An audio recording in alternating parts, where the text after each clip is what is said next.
السلام عليكم ورحمة الله.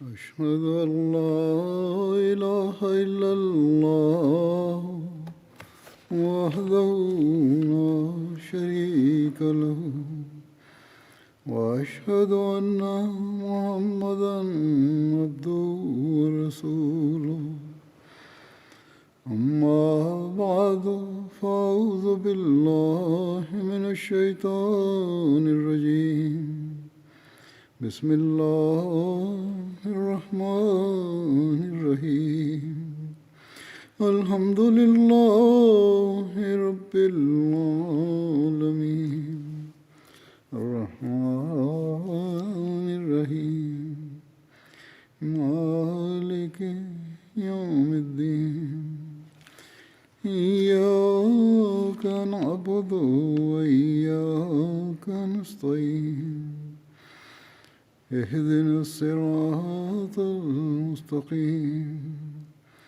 صراط الذين أنعمت عليهم غير المغضوب عليهم ولا الضالين.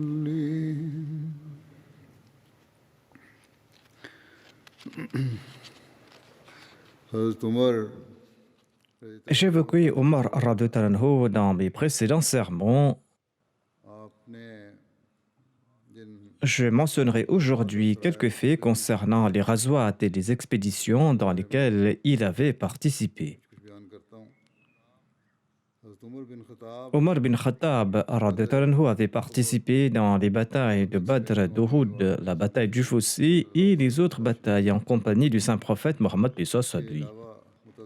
En sus de cela, il avait participé dans d'autres expéditions et il était le chef de certaines de ces expéditions. Les compagnons disposaient de 70 chameaux lors de la bataille de Badr. 3 combattants devaient partager un chameau. Ils utilisaient ce chameau à tour de rôle. Abu Bakr, Omar et Abdurrahman bin Auf utilisaient à tour de rôle le même chameau.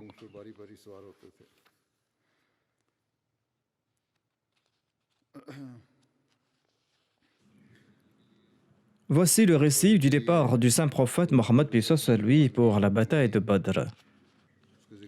Il est dit que le saint prophète Mohammed lui avait quitté Médine pour arrêter la caravane d'Abu Sufyan qui venait de la Syrie. Quand la caravane des musulmans est arrivée à Zafran, une des vallées de Safra, dans les alentours de Médine, le saint prophète Mohammed lui a su que les Korachites avaient quitté la Mecque dans le but d'aider la caravane commerciale venant de la Syrie. Le saint prophète Mohammed lui a demandé conseil à ses compagnons et il les a informés qu'une armée venait à grands pas de la Mecque. Et il leur a demandé conseil. Préférait-il combattre l'armée ou la caravane commerciale? Un groupe parmi eux a répondu qu'il préférait combattre l'armée koraïchite. Selon un autre récit, certains auraient déclaré « Si vous aviez évoqué le combat, eh bien, nous nous serions préparés à nous battre.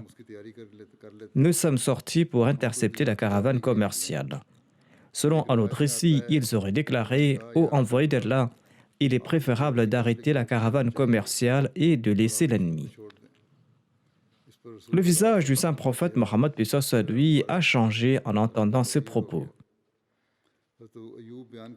Abu Ayyub déclare que le verset suivant a été révélé en raison de cet incident.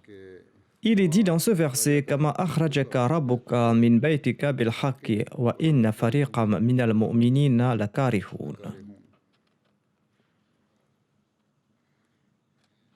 À savoir, tout comme ton Seigneur t'a fait sortir de ta maison pour une bonne cause, alors qu'un groupe de croyants y répugnait.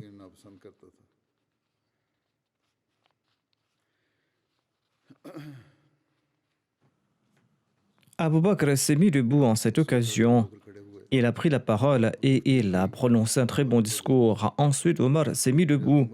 Il a pris la parole et il a prononcé un très bon discours lui aussi.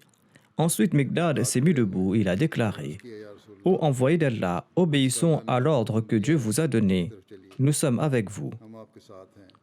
Par Allah, nous ne sommes pas comme les disciples de Moïse et nous n'allons pas répondre Fadhhab anta wa rabbuka faqatila inna hahuna laqa'idun. C'est-à-dire, vois et ton Seigneur et combattez. Nous allons nous asseoir ici.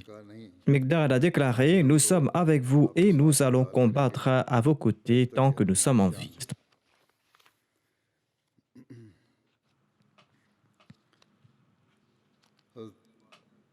Ibn Abbas relate que lorsque les musulmans ont fait des prisonniers lors de la bataille de Badr, le saint prophète Mohammed lui a demandé à Abu Bakr et à Omar: Quelle est votre opinion à propos de ces prisonniers? Abu Bakr a répondu: Ô prophète d'Allah, ce sont nos cousins et nos parents.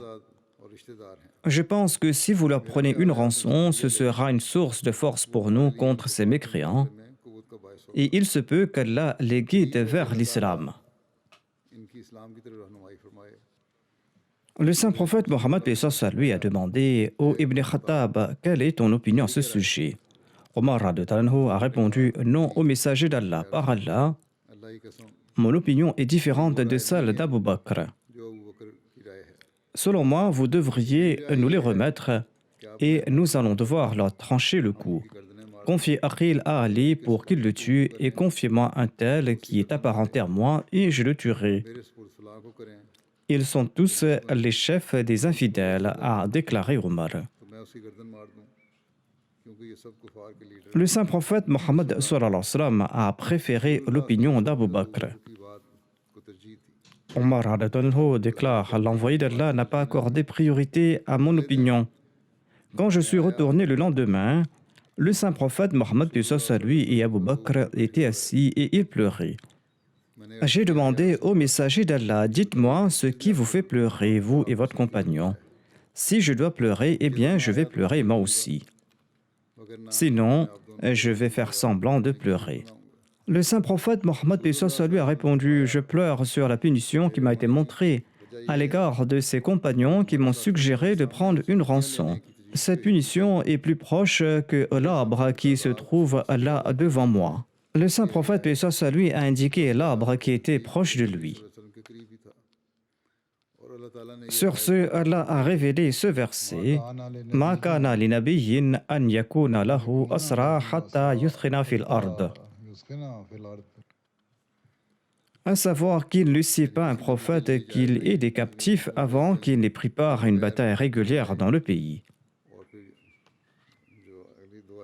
Et 2 versets plus loin, il est dit: Fakulu mimma ghanimtum halalan tayyiba. Mangez donc de ce qui est licite et bon, de ce que vous avez gagné comme butin. Ainsi donc, Allah leur a rendu licite le butin.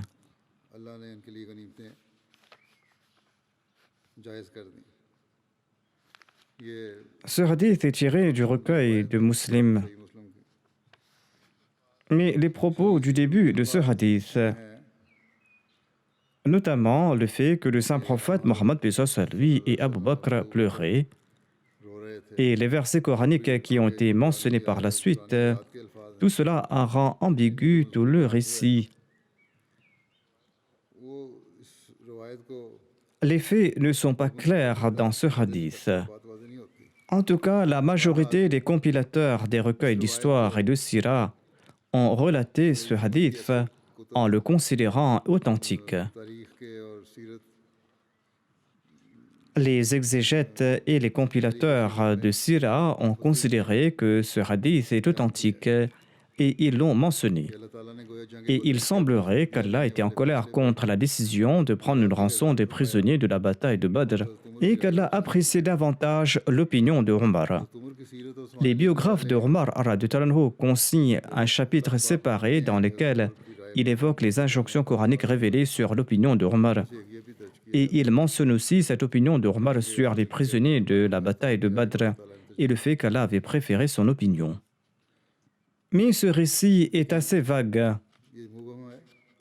Comme je l'ai dit, il n'est pas clair et il semble que les biographes et les commentateurs ont mal compris ce récit. सीरत निगारों और मुफस्सिरीन से इसको समझने में गलती लगी है।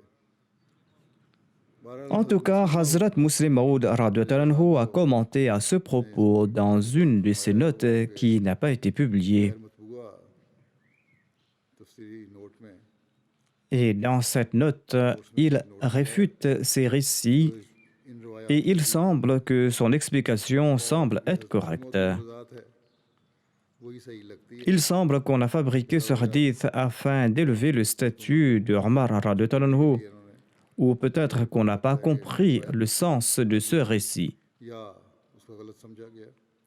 बहरहाल मुस्लिम मऊद En expliquant le verset 68 de la sourate Al-Anfal, Hazrat Muslim Maud radhiyallahu anhu déclare que la coutume suivante était en vogue à l'Arabie avant l'avènement de l'islam. लिखते हैं कि अफसोस Et il est dommage que cette pratique est toujours en vogue dans certaines parties du monde. On capture des prisonniers qui sont réduits en esclavage même s'il n'y a pas de bataille, s'il n'y a pas de combat. ना लेते हैं ना लेते Ce verset abroge cette pratique affreuse et ordonne explicitement que ce n'est qu'en état de guerre et après une bataille que les soldats ennemis peuvent être faits prisonniers. लड़ाई के बाद ही दुश्मन के आदमी कैदी बनाए जा सकते Il n'est pas permis de prendre des prisonniers s'il n'y a pas de combat. तो किसी आदमी को कैदी बनाना जायज़ नहीं। Hazrat Muslim Maud explique que ce verset a été mal interprété. कहते हैं On relate que lorsque les musulmans ont capturé certains prisonniers de la Mecque lors de la bataille de Badr, le saint prophète paix soit lui a consulté ses compagnons sur le traitement que ces prisonniers méritaient. Omar était d'avis qu'ils devaient être exécutés, et Abu Bakr, quant à lui, était d'avis que ces prisonniers devaient être libérés contre le paiement d'une rançon. हजूर की राय थी कि फिदिया लेकर छोड़ देना चाहिए।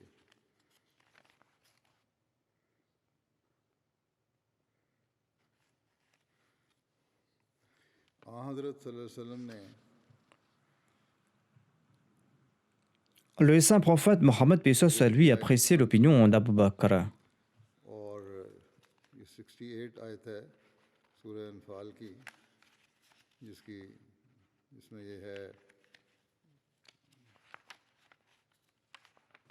Dans le verset 68 de la sourate Al-Anfal, il est dit qu'il n'est permis à aucun prophète de prendre des prisonniers sans livrer une bataille régulière. अंग्रेज जंग करे।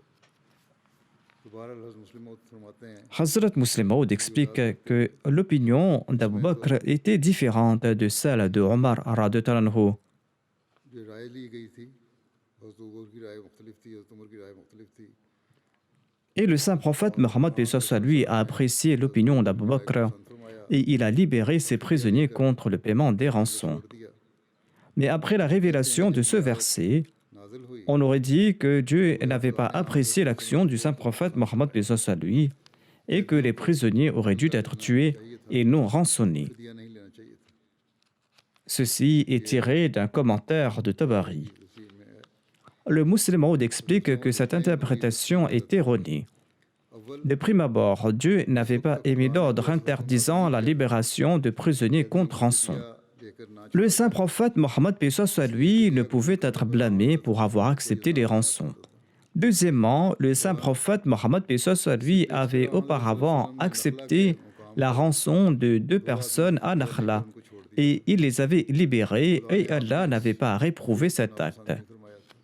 Troisièmement, 2 versets plus loin, Dieu a rendu la consommation des butins licites et purs pour les musulmans. कि माले गनीमत से जो कुछ तुमको मिले उसे खाओ वो हलाल और तय्यब है।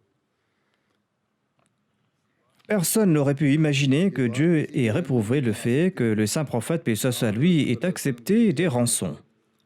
खुदा नापसंद करे Ainsi, Dieu a rendu légitime et pur l'argent qu'il a gagné.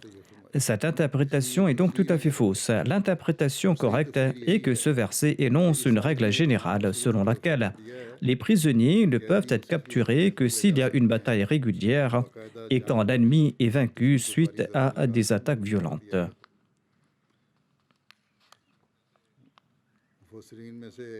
Alama Imam Razi et Alama Shibli Noumani, le biographe renommé, sont parmi les commentateurs du Saint-Coran qui partagent la même position énoncée par le Muslim Maoud. Hazrat Mirza Bashir Ahmad Saab explique: lorsque le saint prophète, paix soit lui, est retourné à Médine, il a demandé conseil sur ce qu'il fallait faire des prisonniers. La pratique générale en Arabie était d'exécuter des prisonniers ou d'en faire des esclaves permanents. Cependant, le saint prophète Mohammed paix soit lui était opposé à des mesures aussi dures. De plus, aucune injonction divine à cet égard n'a été révélée non plus. Abu Bakr a déclaré que, à mon avis, ils doivent être libérés contre rançon, car après tout, ce sont nos frères et nos parents. Qui sait si demain des fidèles de l'islam naissent parmi eux? Cependant, Omar s'est opposé à cette opinion et il a déclaré qu'il ne doit pas avoir de considération de parenté en matière de religion. Ces personnes méritent d'être tuées en raison de leurs actions. À mon avis, ils doivent être tués tous. En fait, les musulmans devraient exécuter leurs proches respectifs de leur propre main. Influencé par sa nature miséricordieuse, le saint prophète Mohammed a approuvé la proposition faite par Abu Bakr. Il a donc interdit l'exécution de ces prisonniers et il a ordonné que les idolâtres qui paient leur rançon soient libérés. Par la suite, une injonction divine a été révélée à cet effet. Étant donné qu'un commandement divin a été révélé sur le paiement des rançons, tout comme l'a expliqué le deuxième calife, il semble étrange d'utiliser ce hadith comme base pour justifier les pleurs du saint prophète Mohammed paix soit lui et d'Abu Bakr.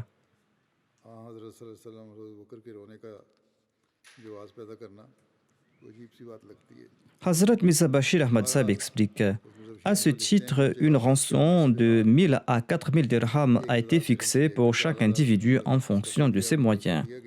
Et de cette manière, tous les prisonniers ont été libérés.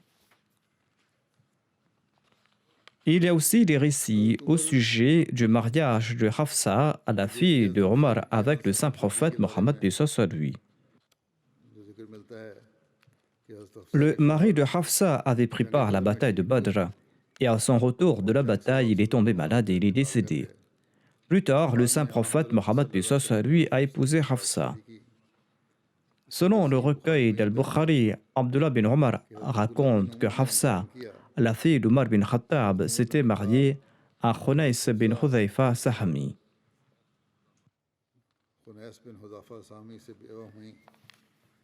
Et il était l'un des compagnons du saint prophète Mohammed paix soit lui et il a participé à la bataille de Badr.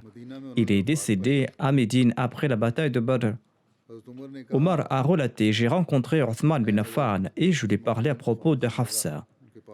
Et je lui ai dit que je peux lui offrir sa main en mariage. Othman a répondu: je vais réfléchir à ce propos. Omar déclare: j'ai attendu pendant plusieurs jours. Ensuite, après quelques jours, Othman a déclaré: et j'ai décidé qu'il était mieux pour moi de ne pas me marier pour l'instant. Omar ajoute: je suis parti rencontrer Abu Bakr et je lui ai proposé à la main de Hafsa, ma fille.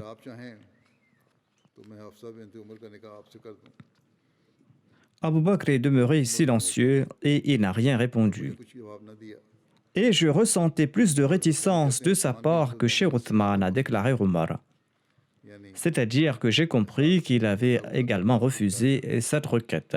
J'ai attendu quelques jours de plus et le saint prophète Mohammed paix soit lui a demandé la main de Hafsa en mariage. Et je l'ai mariée au saint prophète Mohammed paix soit lui. Lorsque le mariage a été consommé, Abu Bakr m'a rencontré et il m'a dit: peut-être aviez-vous ressenti quelque réticence de ma part. Vous aviez peut-être ressenti ce refus de ma part, a dit Abu Bakr. Vous aviez évoqué Hafsa et je n'ai pas présenté de réponse. En fait, je ne vous ai pas répondu parce que je savais que le saint prophète Mohammed lui avait mentionné Hafsa et je ne pouvais pas révéler ce secret de l'envoyé d'Allah sallallahu alayhi wa sallam. Autrement dit, Abu Bakr radhiyallahu anhu savait que le saint prophète Mohammed lui avait exprimé le souhait de se marier à Hafsa.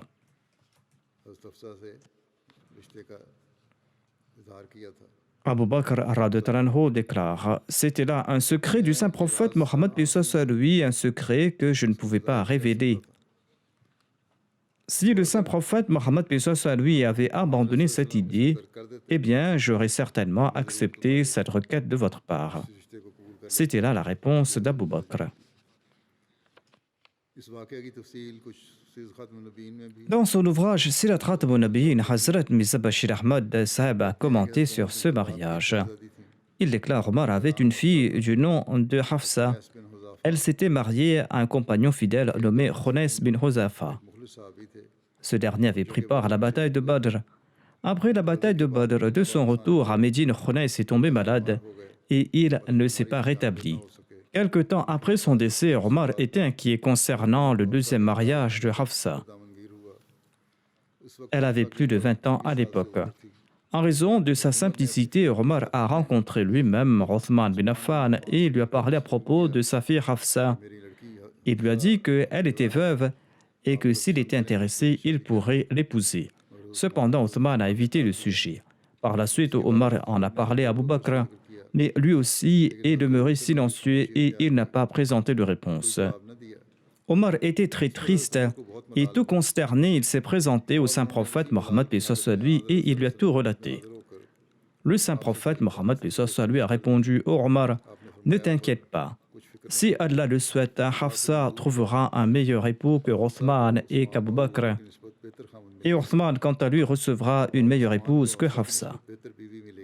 Le saint prophète lui avait dit cela parce qu'il avait déjà l'intention d'épouser Hafsa et d'offrir sa propre fille Kulthum à Othman en mariage.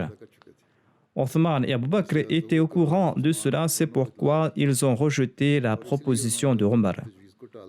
Quelque temps après, le saint prophète Mohammed lui a marié sa fille Kulthum à Othman. Par la suite, le saint prophète Mohammed lui a lui-même envoyé une proposition à Omar concernant Hafsa. Qu'est-ce que Omar aurait pu demander de plus? Il a accepté volontiers cette proposition. Hafsa était mariée au saint prophète Mohammed lui au cours du mois de Charban en l'an 3 de l'Hégire et il est entré dans la maison du saint prophète Mohammed lui. Après ce mariage, Abu Bakr a dit à Omar: vous avez peut-être ressenti quelque tristesse à cause de moi. En fait, j'étais au courant de l'intention du saint prophète Mohammed lui, mais je ne pouvais pas révéler son secret sans sa permission. Si le saint prophète lui n'avait pas l'intention de se marier à Hafsa, eh bien je l'aurais épousée très volontiers. Une sagesse particulière en épousant Hafsa était qu'elle était la fille de Omar, qui était considéré comme le compagnon le plus éminent après Abu Bakr. Omar faisait partie aussi des amis les plus intimes du saint prophète Mohammed lui. Ainsi, afin de renforcer davantage ces relations mutuelles et afin de compenser le chagrin de Omar et de Hafsa suite à la disparition prénominée de Khunais bin Huzafa, le saint prophète lui a jugé approprié d'épouser Hafsa lui-même. Une autre sagesse était que si le saint prophète lui avait un plus grand nombre d'épouses, les tâches de prédication et de propagation, ainsi que l'éducation et la formation morale, auraient pu être accomplies avec une plus grande facilité, sur une plus grande échelle et de manière plus excellente parmi les femmes. Les femmes qui constituent la moitié, sinon plus de la moitié de la population mondiale à certains égards. Voici le récit sur la bataille d'Uhud en référence à Omar radhiyallahu anhu. Khalid bin Walid a attaqué les musulmans lors de cette bataille et ces derniers n'ont pas pu faire face à cet assaut soudain. Hazrat Mirza Bashir Ahmad Sahib a écrit ceci à ce propos. Il déclare que l'armée quraishite avait à peu près encerclé les musulmans sur les 4 fronts et continuait à les écraser par des attaques répétées. Les musulmans auraient pu se ressaisir après quelque temps, mais un guerrier audacieux parmi les Korachites nommé Abdullah bin Quma a attaqué Moussa bin Omer, le porte-drapeau des musulmans, et Abdullah bin Quma a tranché la main droite de Moussa bin Omer. Moussa a agrippé le drapeau avec son autre main et il s'est avancé pour affronter Ibn Quma. Mais lors de la deuxième attaque, il a perdu l'autre main. Moussa a joint ses 2 bras coupés ensemble dans un effort pour empêcher le drapeau de l'islam de tomber. Et il a tenu contre sa poitrine. Sur ce, Ibn Quma l'a frappé une 3e fois et Moussa est tombé au sol en martyr. Un autre musulman s'est immédiatement avancé. Il s'est emparé du drapeau. Et comme Moussa ressemblait au saint prophète, et soit lui en taille et en silhouette, Ibn Quma pensait qu'il avait tué le saint prophète Mohammed, et soit lui. Il est également probable que Ibn Quma l'a fait par malice ou pour tromper les musulmans, mais en tout cas, lorsque Moussa est tombé en martyr, Ibn Quma s'est exclamé qu'il avait tué le saint prophète Mohammed, et soit lui. En entendant cela, les musulmans ont perdu tout ce qui leur restait de sang-froid et leurs forces les ont complètement quittés. Et de nombreux compagnons ont fui le champ de bataille dans un état de consternation. Les musulmans étaient divisés en 3 groupes lors de cette phase de la bataille. Un groupe était composé de ceux qui avaient fui le champ de bataille en apprenant que le saint prophète, paix soit sur lui, avait été tué. Ce groupe était le plus petit. Cependant, comme l'évoque le Saint-Coran, en tenant compte des circonstances particulières, ainsi que de la foi et de la sincérité de ses compagnons, Allah leur a pardonné cette action. Le deuxième groupe comprenait ceux qui n'avaient pas pris la fuite, mais qui, après avoir entendu la nouvelle du martyre du saint prophète, paix soit sur lui, avaient perdu leur courage ou avaient senti qu'il était désormais inutile de se battre. Ainsi, ils étaient partis d'un coin du champ de bataille et se sont assis là-bas, la tête basse. Le troisième groupe comprenait ceux qui n'avaient cessé de se battre sans faille. Parmi eux, certains s'étaient rassemblés autour du saint prophète Mohammed, paix soit sur lui. Ils faisaient preuve de bravoure sans précédent, et la plupart combattaient sur le champ de bataille dispersés çà et là. Ces derniers et les compagnons du deuxième groupe continuaient à découvrir que le saint prophète, paix soit sur lui, était vivant. Et ils se battaient davantage et se rapprochaient du saint prophète Mohammed, paix soit sur lui, à l'image des gens possédés de folie. Une lutte très dangereuse s'ensuivit et ce fut une période de grande épreuve et de tribulation pour les musulmans. Comme mentionné ci-dessus, en entendant la nouvelle du martyre du saint prophète Mohammed, paix soit sur lui, de nombreux compagnons avaient perdu leur esprit et ils avaient jeté leurs armes et ils se sont déplacés d'un côté du champ de bataille. Omar faisait également partie de ces personnes qui avaient sombré dans le désespoir. Ces personnes étaient assises d'un côté du champ de bataille quand un compagnon nommé Anas bin Nadar Ansari est passé par là. Et en les voyant, il leur a demandé « Que faites-vous ici ?» Ils ont répondu que, étant donné que le saint prophète, paix soit sur lui, était mort, pourquoi se battre davantage? Anas a répondu « C'est le moment du combat, afin que nous puissions également mériter la mort que le saint prophète, paix soit sur lui, a méritée. » D'ailleurs, quel plaisir tirer de la vie après la disparition du saint prophète Mohammed, paix soit sur lui. Saad bin Mu'adh est passé par là et Anas lui a dit « Ô Saad, je sens le parfum du paradis derrière cette montagne. » Anas a pénétré dans les rangs ennemis et il est mort au combat. Après la bataille, on a constaté qu'il avait reçu plus de 80 blessures et personne n'a pu reconnaître son cadavre. Finalement, sa sœur l'a identifié par une marque sur son doigt. Le saint prophète Mohammed, paix soit sur lui, avait atteint la vallée de la montagne avec quelques compagnons lors de la bataille d'Uhud. Et un groupe d'infidèles a attaqué la vallée, parmi lesquels se trouvait Khalid bin Walid. Le saint prophète, paix soit sur lui, a prié en ces termes « Ô Allah, éloigne de nous ces gens ». Sur ce, Omar bin Khattab, avec quelques muhajirines, ont confronté ces polythéistes et ils les ont chassés. Hazrat Mirza Bashir Ahmad Sahib écrit ceci à ce propos. Abu Sufyan a pris quelques-uns de ses partisans et s'est dirigé vers le col de la montagne. où les musulmans s'étaient rassemblés. Et se tenant à côté, il a lancé: Ô musulmans, Mohammed sallallahu alayhi wa sallam est-il parmi vous? Le saint prophète, paix soit lui, a interdit à quiconque de répondre. Et c'est ainsi que les compagnons sont restés silencieux. Ensuite, il s'est enquis à propos d'Abu Bakr et de Omar, mais conformément aux instructions du saint prophète, personne n'a répondu.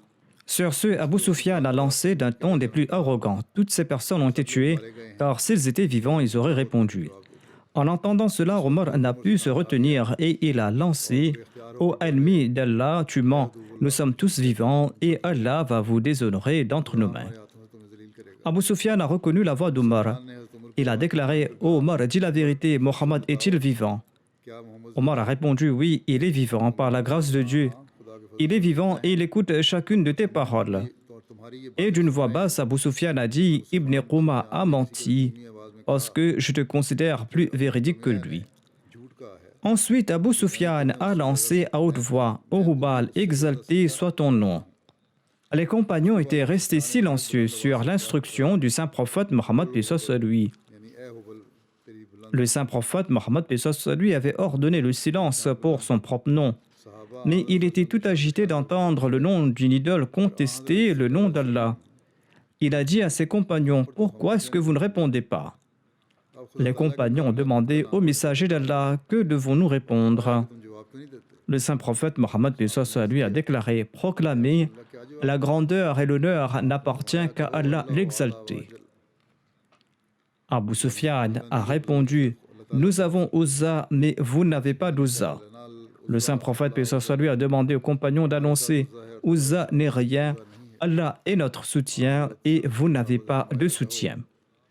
Après cela, Abu Sufyan a déclaré: La guerre est comme un seau, parfois elle monte, parfois elle descend.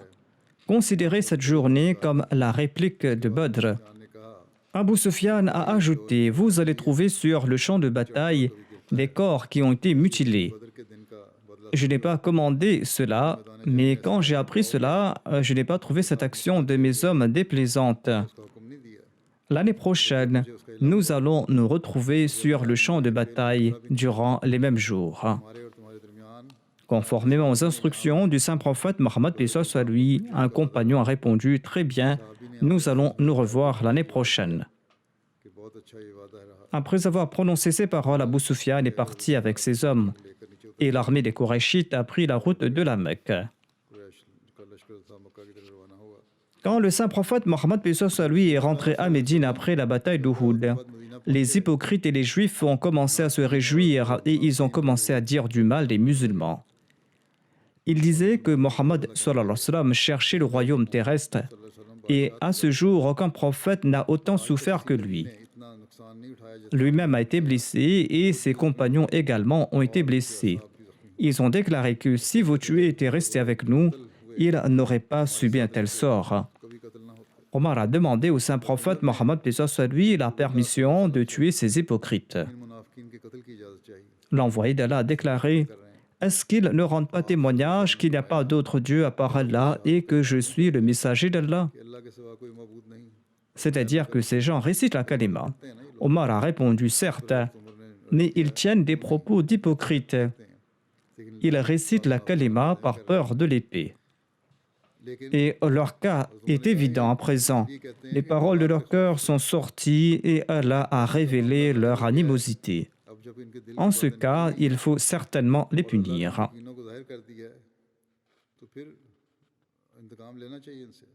Le saint prophète Mohammed paix soit lui a répondu: Il m'est interdit de tuer quiconque porte pareil témoignage. C'est-à-dire, il m'est interdit de tuer celui qui récite à la kalima. Je poursuivrai ces récits dans le futur, Inch'Allah. Je dois mentionner maintenant quelques personnes qui sont décédées récemment. C'est pourquoi je vais m'arrêter ici. Mais avant cela, j'ai aussi une requête de prière à faire. La semaine dernière, j'avais demandé de prier pour les Palestiniens opprimés, bien que le cessez-le-feu a été annoncé. L'histoire nous apprend qu'après un certain temps, d'une manière ou d'une autre, l'ennemi continue à opprimer ces Palestiniens pour une raison ou pour une autre. que Dieu ait pitié des Palestiniens et qu'il leur accorde la véritable liberté. Qu'Allah accorde aussi aux Palestiniens des dirigeants qui sont intelligents, qui sont perspicaces et qui sont également capables d'exprimer leur opinion et de faire valoir leurs droits. De même, priez aussi pour les Ahmadis qui sont persécutés dans le monde, en particulier au Pakistan. Priez pour qu'Allah leur accorde sa protection.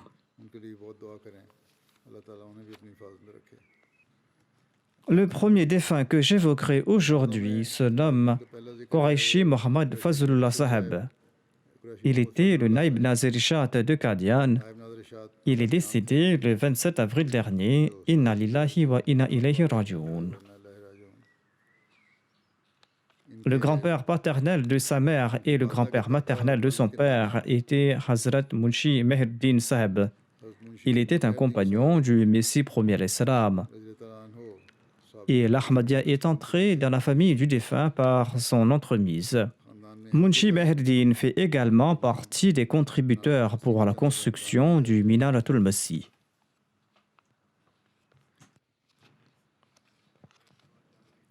Après avoir obtenu son diplôme de la Jamia, le défunt a enseigné au sein de la Jamia Ahmadiyya pendant 23 ans et 5 mois. Il avait enseigné le Saint-Coran, la théologie, l'ourdou, la grammaire et la littérature arabe. Il a servi en tout pendant 37 ans et 7 mois. Par la grâce de Dieu, il était un boussi. Il laisse derrière lui son épouse, un fils et 2 filles.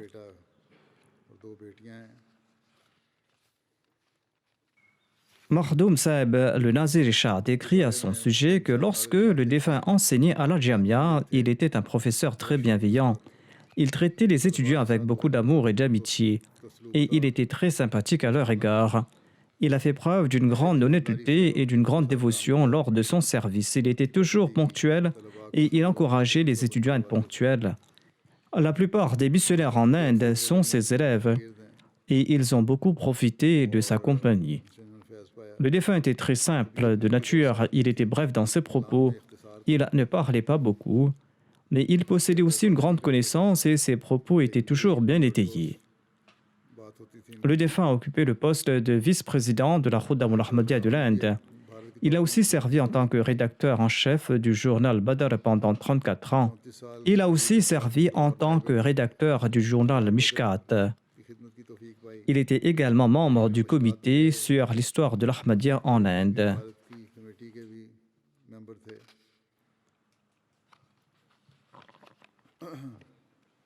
Le défunt a travaillé sur la relecture de l'édition informatisée de la série Rouhani Khazain. Il a suggéré certaines corrections qui ont été faites à sa demande. Il était très méticuleux lors de ses relectures et de ses corrections. Certains ouvrages du Messie premier l'Islam ont été publiés séparément. Le défunt a travaillé sur la révision complète de ces épreuves, en particulier les ouvrages Brahni Ahmadiyya, Arya Dharam et Sadbachan. Il a examiné la source originale et les références et les textes de Veda qui ont été cités par le Messie premier l'Islam et il a souligné la différence dans la prononciation et dans la traduction de chaque mot. À chaque pas, il a poussé à sa perfection ses recherches et c'était là une de ses qualités notables. Le défunt a travaillé d'arrache-pied pour trouver les références des ouvrages Arya Dharam et Sadbachan et il a travaillé sur leur révision. Il avait l'habitude de dire que ces ouvrages du Messie premier l'Islam sont des plus excellents pour les hindous et pour les sikhs. Ce sont 2 ouvrages très importants par rapport à l'hindouisme et le sikhisme. Et c'est pour cette raison que ces ouvrages doivent être examinés très attentivement et les références devront être corrigées. Le Saint-Coran a été publié récemment avec notre nouvelle police de caractère, le Khat-e Manzour. Le défunt a également rendu de grands services pour le développement du logiciel, un logiciel qui a été préparé par une entreprise de Mumbai en Inde. Le défunt a accompli un travail très important à cet égard. Il a travaillé nuit et jour sur la correction de ce texte et sur la précision de ce texte. Le Saint-Coran a été publié donc avec la police de caractère Khatem Mansour. Et le défunt a également travaillé sur la traduction anglaise du Saint-Coran qui a été faite par Molvi Sherali et pour lequel on était en train d'utiliser la police de caractère Khatem Mansour. Cette édition est presque complète, Inch'Allah, et le défunt accomplit un travail important à cet égard. Il avait également travaillé sur certaines parties de la traduction de Mir Ishaq Saheb. Il a également travaillé d'arrache-pied sur la publication du Saint-Coran, en particulier dans la publication de la version utilisant la police Khatem Mansour. Le Nazir Shah a écrit ceci: le défunt était mon enseignant et il était aussi l'oncle maternel de ma femme. Cependant, en tant qu'adjoint, il faisait toujours montre d'un esprit d'obéissance et d'une grande humilité à mon égard. Il n'a jamais dit que je suis ton enseignant et je suis plus âgé que toi dans nos liens de parenté. L'un des étudiants du défunt écrit ceci. Le défunt disait qu'il n'avait jamais pris de congé lorsqu'il étudiait à la Jamia durant ses études. Et lorsqu'il a commencé à enseigner à la Jamia, il n'avait jamais pris de congé. Qu'Allah accorde son pardon et sa miséricorde aux défunts.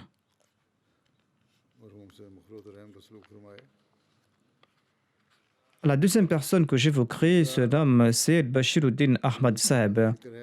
Il était missionnaire et il était également de Qadian. Il est décédé à l'âge de 83 ans. Inna lillahi wa inna ilayhi raji'un.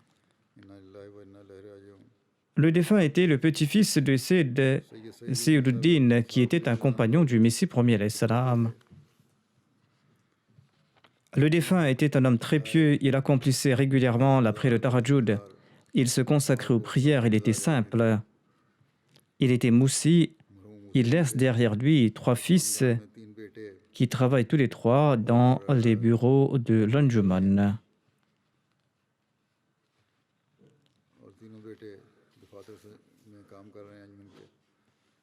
Le prochain défunt se nomme Basharat Ahmad Haidar. Il était un Waqfi Zindagi, il était de Qadian. Il était le fils de Faiz Ahmad Saheb Shana. Il est décédé à l'âge de 71 ans, quelques jours de cela. Inna lillahi wa inna ilayhi raji'un. Le défunt était le petit-fils de Hazrat Abdul Karim Saheb, qui a servi de signe en faveur du Messie premier d'Islam suite à la morsure d'un chien enragé.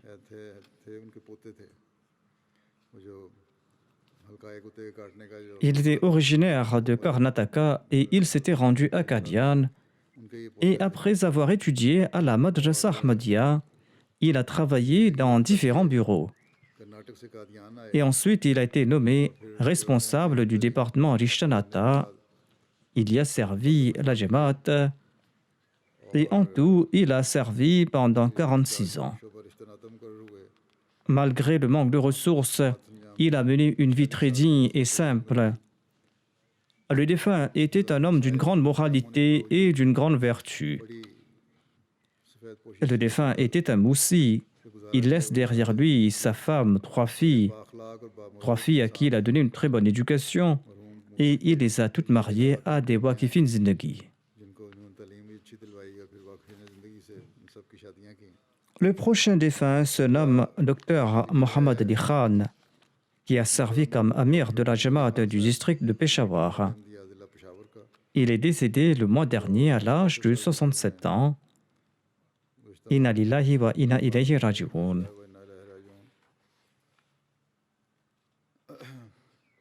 Il avait prêté le serment d'allégeance de son propre chef lorsqu'il était en FSI. Il raconte qu'il était assis un jour dans le magasin de son oncle. Une personne très digne est passée par là et s'en est allée. Quand il est parti, son oncle lui a dit « Sais-tu que c'est un Qadiani ?» Les Qadianis sont de très bonnes personnes. Le défunt déclare que c'était là sa première introduction à la Jamaat Ahmadiyya. Ensuite, à l'école de médecine, il avait un camarade de classe Ahmadi qui lui a demandé un jour s'il croyait que Jésus-Christ était vivant ou mort.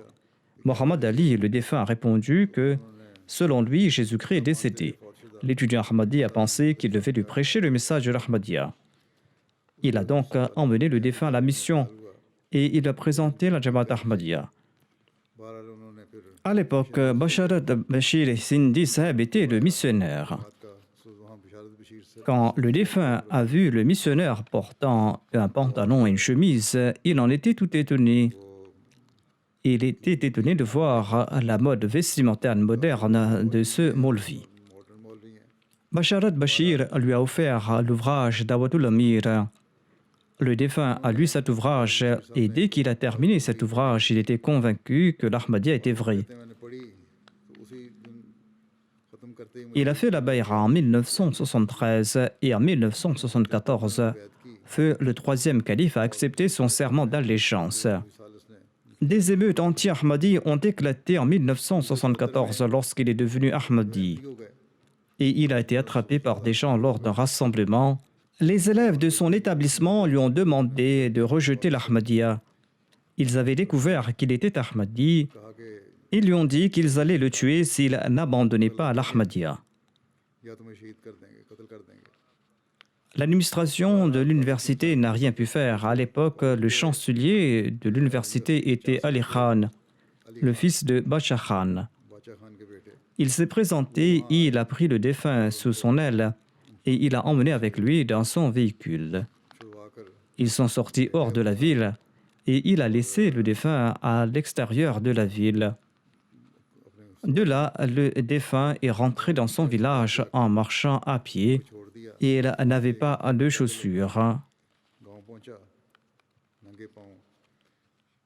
Il déclare que mon père m'a dit « Pourquoi est-ce que tu te mets en difficulté? Pourquoi est-ce que tu nous diffames? Pourquoi ne pas abandonner l'Ahmadiyya » Le défunt a répondu qu'il ne pouvait pas abandonner l'Ahmadiyya. Il déclare que les débats ont continué avec mon père, mais je ne pouvais pas continuer mes études en raison du fait que la situation s'était aggravée.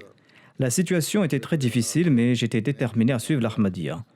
Un jour, mon père m'a dit « Mets fin à ce problème et quitte l'Ahmadiyya ». Le défunt a répondu « La seule situation est que vous devez ajouter du poison au repas que vous allez m'envoyer pour que je meure. Cela va résoudre votre problème. Quant à moi, je ne pourrai pas abandonner le Messie premier d'Islam et sa Jamaat. » Par la suite, jamais son père ne lui a demandé d'abandonner l'Ahmadiyya. Après le décès de son père, le défunt s'est présenté pour ses funérailles, mais il n'a pas accompli sa prière funéraire. Les gens ont dit que c'était contre les traditions tribales et ils ont exprimé une grande animosité à son égard en disant qu'il était un fils indigne pour avoir refusé d'accomplir la prière funéraire de son père. Le défunt a répondu que le Messie premier d'Islam était plus important pour lui. De la même manière, sa mère l'a très maltraité. Elle lui a dit que tu n'es pas mon fils et il a été déshérité. Le défunt n'est pas retourné dans son village après cela, mais il n'a cessé d'aider sa mère. Il se rendait chez son oncle paternel et de là, il prenait soin de sa mère et l'aidait financièrement. Et quand sa mère est décédée, il n'a pas accompli ses prières funéraires. De même, il avait converti un de ses frères cadets à l'Ahmadiyya. Celui-ci n'a pas accompli les prières funéraires de sa mère non plus. Et les gens les ont critiqués et les ont traités de fils indignes. Mais le défunt a déclaré qu'il était question de l'honneur de la Jamaat. Étant donné que ces gens insultaient le Messie premier d'Islam, nous ne pouvons pas accomplir leur prière funéraire. Il a donc démontré un très grand sens de l'honneur à l'égard de la communauté. Le défunt a servi pendant 27 ans au sein de l'armée et il a pris sa retraite au grade de lieutenant-colonel. Il était médecin et après sa retraite, il a reçu la médaille présidentielle de distinction militaire. Il a travaillé comme professeur adjoint à l'hôpital universitaire Nasir de Peshawar et comme chef du département de psychologie. À l'âge de 32 ans, il a été nommé par le 4e calife comme émir de la région frontalière et du district de Peshawar et président de la Jamaat de Peshawar. En 1985, il a été nommé membre du conseil d'administration du Waqf Jadid. Le défunt a conservé ce poste à vie Et il a également été membre du conseil d'administration du Waqf Jadid. Et il était aussi membre de la fondation Fazl Omar et membre de la fondation Tahir et membre permanent de la Shura. Son frère cadet est le colonel Ayoub. J'en ai fait mention, il a également accepté l'Ahmadiyya et il avait épousé la fille de Shamsuddin Khan Saheb qui était l'amir de la région frontalière du Pakistan.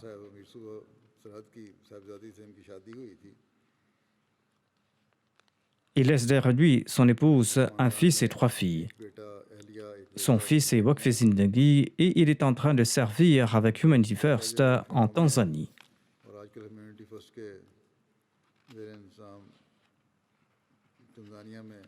Il déclare que le docteur Mohammad Ali Khan s'était distingué par son attachement à la vérité, par son honnêteté, par son altruisme et son intégrité. Il ne faisait jamais mention d'argent, de dépenses et des biens mondains ou autre chose qui était liée à ce monde. Tous ses enfants ont écrit la même chose. Il ajoute qu'il a toujours vécu une vie qui était pleine de satisfaction, une vie qui était heureuse. Il a dirigé la Jamaat de Peshawar avec amour et en faisant confiance en l'aide de Dieu dans des circonstances très difficiles. Les habitants de Peshawar sont profondément attristés par sa mort. Il avait un grand amour pour le califat. Il faisait preuve d'une obéissance exemplaire à l'égard du califat. Il avait un grand amour pour le Messie premier l'Islam et le saint prophète, paix soit lui. Et il était toujours prêt à consentir à tout sacrifice pour défendre l'unicité de Dieu. Et il possédait de nombreuses autres qualités. Le prochain défunt dont je dirigerai la prière funéraire se nomme Mohammad Rafi Khan Shehzada de Rabwa. Il est décédé le 30 mars dernier. Inna lillahi wa inna ilayhi raji'un. Le défunt avait 82 ans. Il était le petit-fils de Hazrat Ghulam Rasulullah Afghani et d'Aisha Pathani et l'arrière-petit-fils de Hazrat Abdus Sattar Khan, qui était une personnalité célèbre de la communauté. Le défunt était régulier dans ses actes d'adoration et il accomplissait la prière de Tahajjud depuis sa jeunesse. Il avait un sens de l'honneur pour la religion, il avait un grand zèle à l'égard de la religion, c'était une personne très pure. Durant ses derniers jours et au cours de sa dernière maladie, il récitait le Saint-Coran à voix haute en dépit des difficultés à respirer. Il avait été recruté dans l'armée de l'air d'Abu Dhabi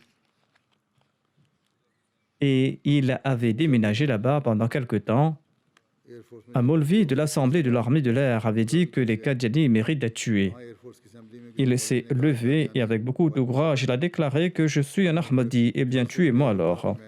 Par la suite, il a démissionné de là-bas et il est retourné au Pakistan où il a ouvert une pharmacie et il a servi aussi en tant que président de la Jamaat de Darur Rahmat Sharqi Rajiki.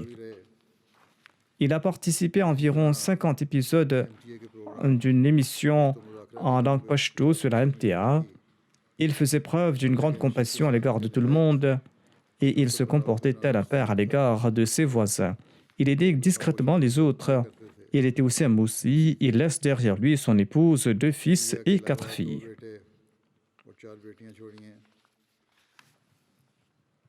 Le prochain défunt dont j'évoquerai se nomme Ayaz Yunus Saheb de l'Australie. Il est décédé dans une inondation en Australie, dans l'État australien de Nouvelle-Galles du Sud. Inna lillahi wa inna ilayhi raji'un. Il était un serviteur dévoué de la communauté. Il avait dit au président de la Jamaat que si vous avez besoin de quelqu'un, faites appel à moi et je me présenterai aussitôt lorsque vous allez m'appeler. Il était toujours prêt à servir la communauté et il disait à tout le monde « Les portes de ma maison sont grandes ouvertes. Venez dès que vous avez besoin de quelque chose. » Il aidait tout le monde autant qu'il le pouvait. Il était encore jeune et il n'était pas encore marié. L'État australien accordait le visa à ses parents qui se trouvaient au Pakistan afin qu'ils puissent participer à ses funérailles. Et des représentants de l'État étaient présents pour ces funérailles.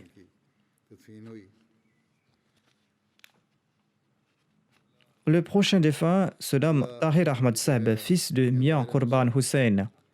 Il servait au sein de la Wakalat Mala Thalith de Rabwa et il était le père de Idris Ahmad Saheb, qui est l'architecte qui a travaillé sur le projet d'Islamabad. Il était âgé de 77 ans. Inna lillahi wa inna ilayhi raji'un. Le défunt était secrétaire de la Tarbiya de la Jamaat locale. Il a servi en tant que vice-président et Zaim Ansarullah. Il accomplissait régulièrement ses prières de Tahajjud et ses nawafil.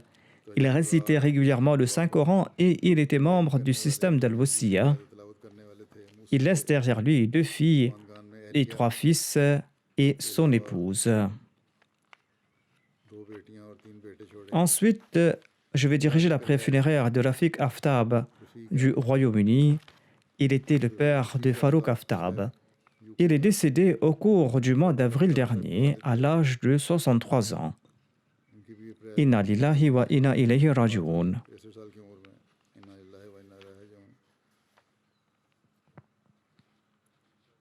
Monsieur Farouk déclare que mon père possédait de nombreuses qualités. Il était humble, pieux. Il était toujours en contact avec tout le monde. C'était quelqu'un de jovial et de respectable.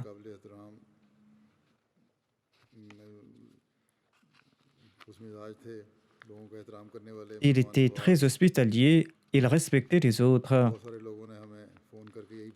De nombreuses personnes nous ont appelés pour nous dire la même chose et ont témoigné de ses qualités. C'était quelqu'un qui était très sincère et dévoué. Et il a toujours encouragé ses enfants à rester attachés au califat.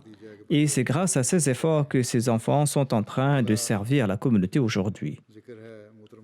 La prochaine défunte se nomme Zarina Akhtar Saheba, épouse de Nizar Nasir Ahmad Chittimasi, qui enseigne à la Jamia Ahmadiyya du Royaume-Uni. Elle est décédée le mois dernier. Inna lillahi wa inna ilayhi raji'un. Elle était une des descendantes des compagnons du Messie premier d'Islam. C'était une personne très patiente et reconnaissante qui a pu servir ses parents et ses beaux-parents. Elle a fait preuve d'une grande fidélité en tant qu'épouse d'un Waqfi Zindagi. Elle s'est contentée de sa situation. Elle a résidé au Ghana avec son époux et en dépit des circonstances économiques très difficiles, elle a passé cette période difficile avec ses enfants en faisant preuve d'une grande patience et elle ne s'était jamais plainte. Elle est Moussia, un de ses fils est un Waqfi Zindagi et il travaille au sein de la MTA. Il s'agit de Miza Tawqir Ahmad. Ensuite, je vais diriger la prière funéraire de Hafiz Mohamed Akram, qui est décédé au cours de ce mois à l'âge de 80 ans à la Tahir Heart Institute. Inna lillahi wa inna ilayhi raji'un. L'Ahmadiyya a été introduit dans sa famille par l'intermédiaire du premier calife et par la suite, son grand-père a prêté le serment d'allégeance par écrit au Messie premier d'Islam.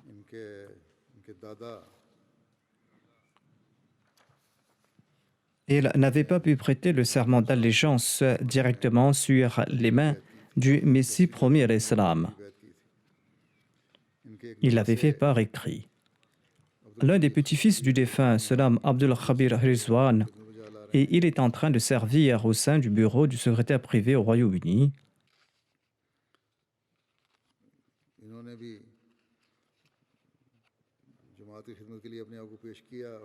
Le défunt avait proposé de servir la Jamaat et lorsque sa requête a été envoyée à Mohamed Ahmad Mazhar, l'ancien amir du district de Faisalabad, il lui a dit que si vous souhaitez servir la religion, eh bien servez à mes côtés. Et le défunt a servi au sein de la Jamaat de Faisalabad tout au long de sa vie. Et il a toujours préféré la foi à ce monde. Il s'est considéré comme une personne dédiée. Il était moussi et il avait réglé sa hissa jaidad au cours de son vivant. Il accomplissait régulièrement la prière de Tahajjud et il a pu enseigner le Saint-Coran à de nombreux enfants et il a pu les aider à mémoriser le Saint-Coran. Il a pu faire mémoriser le Saint-Coran à son fils Kadi aussi. Ensuite, je vais diriger la prière funéraire de Chaudhry Noor Ahmad Nazir, qui est décédé à l'âge de 82 ans ces jours derniers. Il était le fils aîné de Chaudhry Mohammad Abdullah, qui était un darwish de Qadian. Par la grâce de Dieu, les 2 fils du défunt ont dédié leur vie. L'un est directeur d'une école de la communauté au Libéria et l'autre, qui se nomme Mansour Ahmad Mozafer, il est en train de servir la communauté au Ghana en tant que missionnaire. Ces deux fils n'ont pas pu se rendre aux funérailles de leur père en raison de leurs activités respectives. Le défunt était membre du système d'Al-Wasiya. Ensuite, je vais diriger la prière funéraire de Mahmoud Ahmad Minhas, fils de Hakim Obaidullah Minhas. Il est décédé à l'âge de 75 ans le mois dernier. Inna lillahi wa inna ilayhi raji'un. Il était le fils de Rachid Mahmoud Minhas, qui est missionnaire. Il déclare que le défunt possédait de grandes qualités. Il accomplissait régulièrement la prière de Tahajjud, il était dévoué au califat et il aidait les personnes pauvres et ceux en difficulté. Son fils n'a pas pu se rendre pour ses funérailles en raison du fait qu'il était en train de servir au Ghana. Un autre de ses fils se trouve en Malaisie et il n'a pas pu participer à ses prières funéraires. Qu'Allah accorde patience et persévérance aux enfants et aux proches des défunts, qu'il exalte leur rang, qu'il leur accorde son pardon et sa miséricorde. Je dirigerai la prière funéraire après la prière de Jumma, Inch'Allah.